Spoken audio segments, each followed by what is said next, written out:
नमस्कार दोस्तों। जैसा कि हम पहले वीडियो में देख चुके हैं कि हमने ध्वनि की तारत के बारे में पढ़ा था।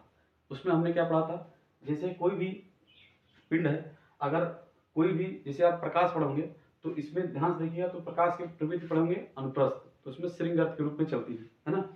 तो श्रृंगार्थ आपको करके दिखाया गया है। तो इसमें आपको अगर एक दोलन में जो कंपनों की संख्या होती है 1 सेकंड में, वही उसका क्या होता है, आवृत्ति। यहाँ से चालू करें, यहाँ से यहाँ आ जाए, तो जो हमको एक दोलन पूरा करने में जो संख्या प्राप्त होती है 1 सेकंड में, वही आपकी आवृत्ति होती है। तो हम आप इस वीडियो में आप पढ़ने वाले हैं कि जो है ध्वनि की प्रबलता,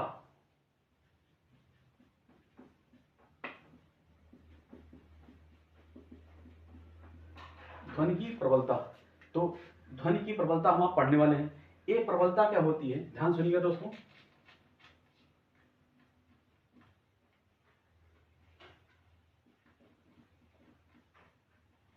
ये जो है टोटल जो है आयाम के ऊपर निर्भर करती है। ध्वनि की प्रबलता किसके ऊपर निर्भर करती है, आयाम के ऊपर। अर्थात हम कहें आयाम क्या होता है दोस्तों, एक साम्य स्थिति से दोनों तरफ यानी श्री की ओर या गर्त की ओर जितना अधिक विस्थापित होती है ना, वो दूरी को हम क्या बोलते हैं, आयाम बोलते हैं। देखिए दोस्तों, हम चित्र बना करके समझाने वाले हैं तो आपको एकदम अच्छे से समझ में आ जाएगा। आइए दोस्तों देखते हैं। तो यहाँ पर अगर हम देखें तो ये देखिए दूरी जो है, इसी को बोलते हैं आयाम। हमने कहा ना एक साम्य स्थिति से जितना ऊपर की ओर या नीचे की ओर जो विस्थापित होता है उस मतलब उसे ही क्या बोलते हैं, आयाम बोलते हैं। आई होप आप इस चीज को समझे होंगे। तो आप यहाँ देखिए इस वाले ग्राफ यानी चित्र आप 1.1 देखें तो देखो आयाम ज्यादा है। यहाँ पर देखिए, अगर हम दोनों चित्रों में कंपेयरिंग करें तो यहाँ पर आपको आयाम ज्यादा दिख रहा है, यहाँ पर आयाम क्या है, कम है।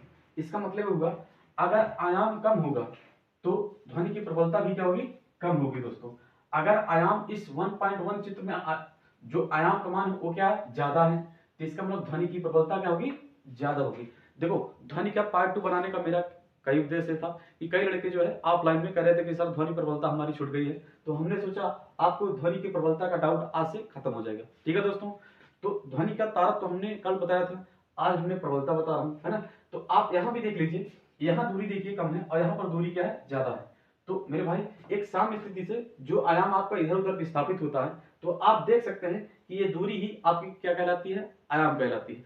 अगर आई होप अगर आपको एम्पलीट्यूड समझ में आ जाता है तो ध्वनि की प्रबलता समझने में कोई दिक्कत नहीं होती है दोस्तों। तो आई होप आप इस चीज को आप समझोगे, है ना। जैसा कि यहाँ पर आप भी देख सकते हैं,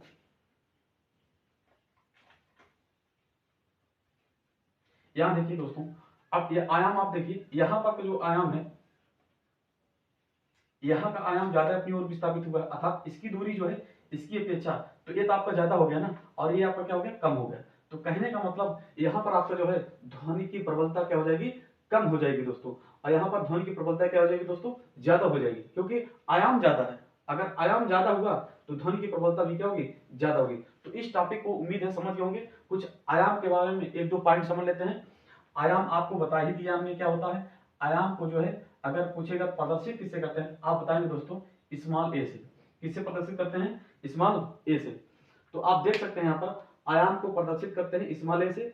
और पहले आपको चित्र 1.1 में मैंने बताया कि यहाँ पर देखिए जो आपकी जो है ये विस्थापित हो रहा है साम्य स्थिति से इधर की ओर, ऊपर की ओर और नीचे की ओर। तो दूरी तो यहाँ पर जो विस्थापित होने का जो आपका तरीका यहाँ पर दिख रहा है, इधर आपका ज्यादा है और इधर क्या है, कम है। ऐसे आप नीचे भी देख सकते हैं, आप यहाँ पर देखिए ज्यादा है और यहाँ पर क्या है, कम है। अर्थात यहाँ पर ध्वनि की प्रबलता ज्यादा होगी और आयाम भी क्या होगा, ज्यादा होगा। और ध्वनि की प्रबलता यहाँ पर कम है तो आयाम भी क्या होगा, कम होगा। कहने का मतलब अगर आयाम कम होता है तो प्रबलता भी क्या होती है, कम होती है। अगर आयाम ज्यादा होता है तो ध्वनि की जो प्रबलता होती है वो भी क्या होती है, ज्यादा होगी दोस्तों।